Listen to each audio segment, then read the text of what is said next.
महाराज जनक जी शैया में सोए हुए थे, तो उन्होंने स्वप्न में देखा कि वो बहुत गरीब हो गए, भूख के मारे व्याकुल हो गए। किसी तरह उन्होंने कुछ दाल चावल मांगे और उसे मिट्टी की हाड़ी में पका रहे थे। वो पकने वाली ही थी कि दो सांड लड़ते हुए आए और वो सब खिचड़ी नष्ट हो गई। और वो ऐसे व्याकुल हुए, पूछो जो ही व्याकुलता हो इसमें आंख खुली तो देखा राजा का वैभव। उनका ये सत्य कि वो सत्य। सभा में आए बड़े बड़े विद्वान बैठते थे, उनसे पूछा ये सत्य कि वो सत्य। अब ये है और वो का तात्पर्य कोई जाने तो उसका निर्णय करे। उनका भाव था ये सत्य जो देख रहा हूं या जो स्वप्न में देखा वो सत्य। अब बड़े बड़े विद्वान इसका उत्तर नहीं दे पाए। तो महामुनि अष्टावक्र मुनि, अभी नवीन अवस्था थी, अपने पिता को मुक्त कराने के लिए राजा के जनक जी के दरबार में आए। सबने हंसी की। तो पहले ही उन्होंने कहा कि हमने तो सुना था जनक का दरबार ज्ञानियों का दरबार है, यहाँ तो हमको सब चमड़े की पहचान और मांस की पहचान करने वाले दिखाई दे रहे हैं। तो उन्होंने कहा कि ऐसा आप कैसे कह सकते हैं? विद्वानों ने कहा। तो बोले हंसे क्यों आप लोग? तो बोले आप 8 जगह से टेढ़े। तो बोले हाँ, हमारे स्वरूप को देखा क्या?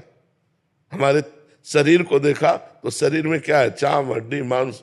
तो यही चीज देखने वाले आप लोग हो। आप लोग ज्ञानी तो हो नहीं, क्योंकि ज्ञानी स्वरूप देखता है, शरीर नहीं। अब सबके होश उड़ गए कि बालक कोई साधारण नहीं। तो जनक जी से कहा हाँ जनक बोल, तेरा क्या प्रश्न है? तो उनका ये सत्य कि वो सत्य। बोले ना ये सत्य ना वो सत्य। जब तू जागृत में था अपने को राजा देख रहा था, थोड़ी देर में स्वप्न में गया तो भिखारी देखा, सब कुछ दुखमय लगा। लेकिन जब जगा तो फिर राजा देखा। तो जो कुछ ही क्षण में असत्य हो जाता है वो सत्य कैसे हो सकता है? तो ये सत्य न हो सकता। अष्टावक्र गीता का उपदेश करके जनक जी को परम बोध प्रदान किया महामुनि अष्टावक्र जी ने।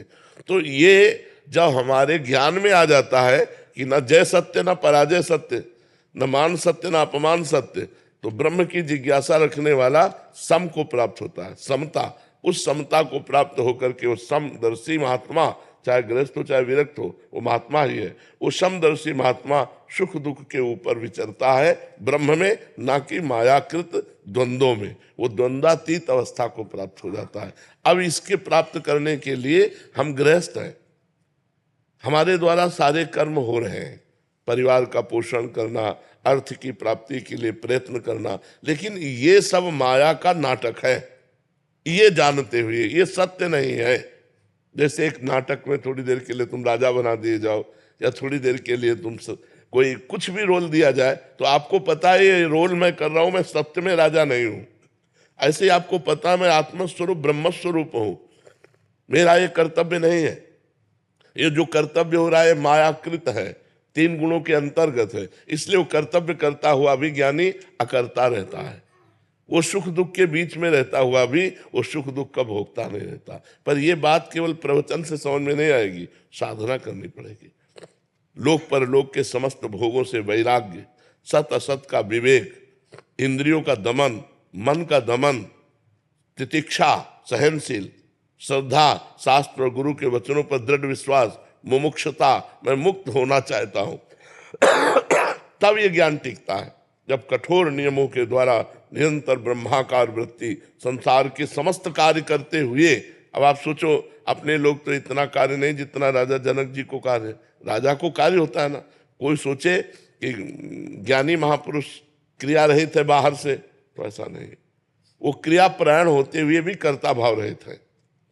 कोई सोचे भक्ति कैसे हो सकती गृहस्थी में? अम्बरीश जी चक्रवर्ती सम्राट महाभागवत, राजा जनक जी परम ज्ञानी, दोनों, एक महाभक्ति में और एक ज्ञानी में, दोनों चक्रवर्ती सम्राट राजा होते हुए भी अपने कार्य को कर रहे हैं। इसका मतलब है क्रियाएं गुणानुगुण वर्तनते मनुष्यापार्थ सर्वसा। क्रियाएं मायाकृत है और मैं उसका दृष्टा हूं, मैं करता नहीं हूं।